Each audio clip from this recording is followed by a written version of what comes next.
What's the basis, Malad, of coming to this conclusion? These electoral bonds are meant for a political party to be in power in perpetuity, because the amount of money through these means, which quote unquote are legitimate, will empower that party through capital to influence everything. This is the most unconstitutional, undemocratic, unfair scheme that destroys the very basic structure of our constitution. Free and fair elections is the basic structure of our constitution. This scheme is neither free nor is it fair. It's not free because the industrialists cannot say no. It is not fair because in that process, the political party in power gets the maximum capital, and the capital it wants, not for elections, for other purposes. That's very dangerous. Incentivizing, and I'm come to the other main argument. Incentivizing, I won't take more than a few minutes, Malad. I don't want to trouble your lordships. Incentivizing the use of banking channels. Of course, you will get this legitimate money through banking channels. In fact, that's the perfectly rational way of enriching yourself. Perfectly rational way. But that's not a justification for empowering yourself. I can understand if there was a correlation between this and the election process, in which you must disclose how much you have spent, where you have spent. But that cannot be, because it is the candidate who is fighting the election, not the political party.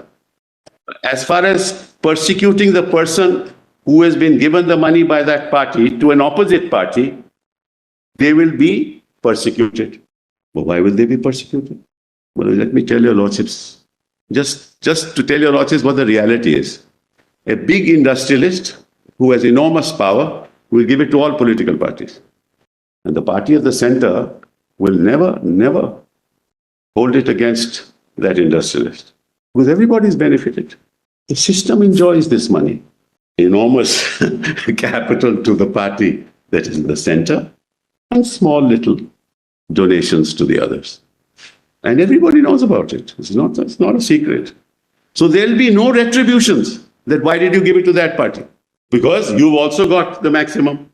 Why should there be a retribution? So this whole argument that no, there'll be a retribution, why have you given to that party? Supposing, Maharaj, I have got 100 crores.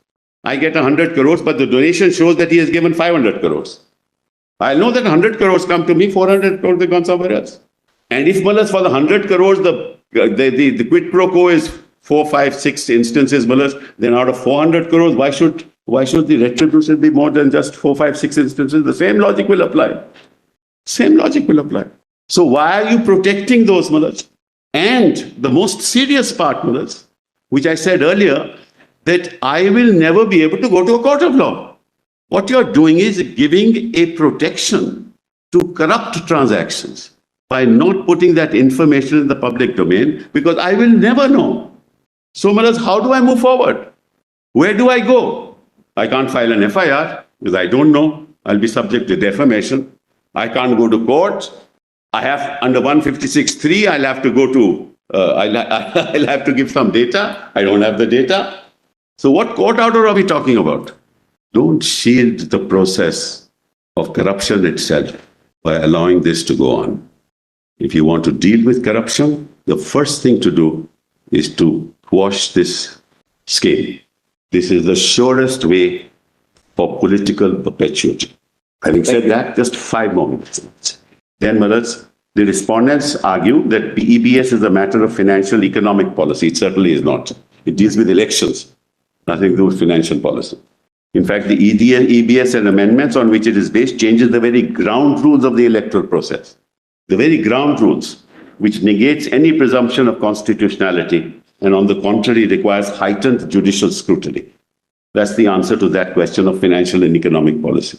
Economic policy is the bearer bonds issue because that way you can bring black money into the economic system and pay tax on it. This has nothing to do with it. 2, he said, they argue that making the identity of donors an extension of secret ballot. The right to vote and donating of funds are distinct. The right to vote is secret ballot. Donation of funds cannot ever be secret. 3, he says, there is no uneven playing field. I will demonstrate it to yourself that the entire field is uneven. 4, they say the respondent has distinguished ADR and PUCL on the ground that the information sought for in those cases already existed and just needed to be disclosed. In this case, Manoj, the only reason the information about the identity of donors is unknown in the present case is the structural design of the system. You have structured the scheme in such a way that it's unknown. So, Manoj, I really don't want to say anything more. All I can say is, Manoj, what is the public interest that is being served here?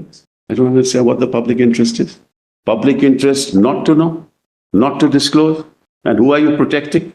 For what purpose are you protecting these people?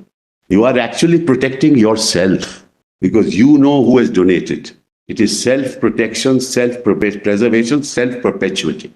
How can the public interest in protecting the identity of donors outweigh the public interest in the public's right to know, to be free from corruption? So politics, Malaj, as I said, it's impossible for us to get rid of free money, black money, Malaj. No country in the world has got rid of it. Let's be clear on it. All your lordships can do is to tell the government, this is not the way forward.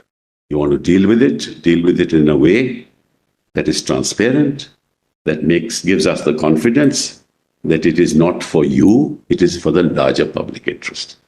I buy shares in a company. It may be listed, it may not be listed. Well, just one caveat, Mr. Sibal, which is that we are not here on the challenge to the legality of a law providing for corporate donations per se. Yes. That wider issue is not before us. I agree. But for the reason that's what Justice Chagla flagged, even Chief Justice Chagla flagged even in 1958.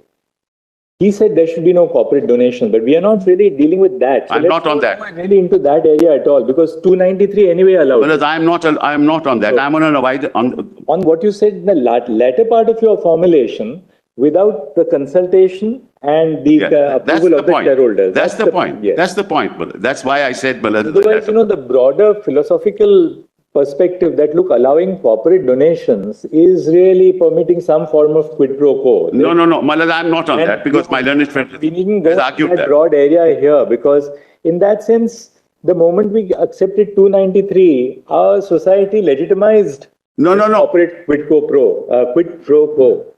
Malad, Malad, but there is an element of quid pro quo the moment you have corporate exactly, Balaz. There's no doubt about it. I mean, that's why a large public limited company who makes a donation doesn't give it for charity. Exactly. Or for that's why I said capital and influence are Siamese twins, Malaz.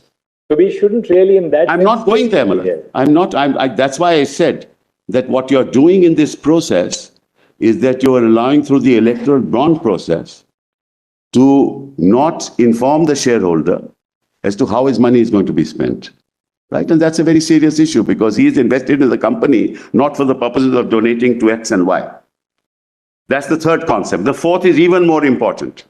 This is nothing to do with the electoral bonds, if you ask me. It is donation to a political party to use the funds as they like. The nomenclature suggests electoral bonds means this is for the purposes of the election. There is nothing in the scheme. There is nothing in the scheme which connects the donation made to the participation in the electoral process. Nothing. It is a means for political parties to be enriched. Why do I say that, Manoj? I make a donation of 10 crores to a political party through an electoral bond. The political party opens a current account and 10 crores goes into that account. Now that political party can actually give that money to the mainstream media channel and say, you propagate my ideology. Or give a present to somebody. Or do what you want to do with it. There are no spending requirements. None, zero. That's the most serious issue. Because you can spend this money any way you like.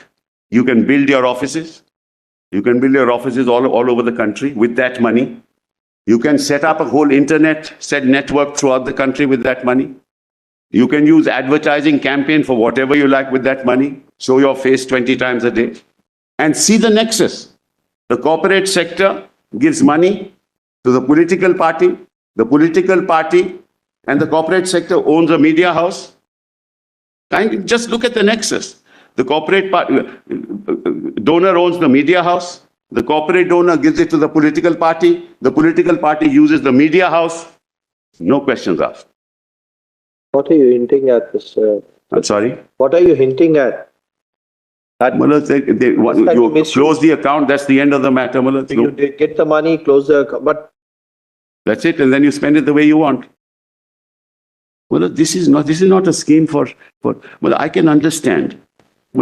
Quite frankly, I can understand the corporate sector being told that we impose a cess like education cess. You impose a cess on the corporate functioning of companies. With that cess, you have a capital, and capital you distribute in accordance with the representation in the Lok Sabha. So everybody has the same amount, and the same money can be used for that. What you are doing now is entirely different. You are saying you give me as much money as you want to give me. That Aziz argued, that... So your submission is this is not money for electoral participation, but money for enriching the political party. Yes. Individual party. It's just enriching the party. There are no spending requirements. There's no auditing requirement as to how the money accountability. Utilized, nothing. No accountability. Absolutely no accountability. What's the next point? The last point, the fifth point, is that in fact it protects the nature of the scheme protects those who have committed a crime. I'll give you an example. Under the Prevention of Corruption Act, Section 7 of the Prevention of Corruption Act, you give money to a public servant. Members of Parliament are public servants. Many members of the political party who are in the fray are public servants. Now, as your Lordship knows, under Section 7, you can also prosecute a person in anticipation of a favor, not just having granted a favor. So you give a donation, no questions asked, you get a favor, you cannot correlate one with the other, and I can't prosecute you. This is a scheme to protect criminals from being prosecuted.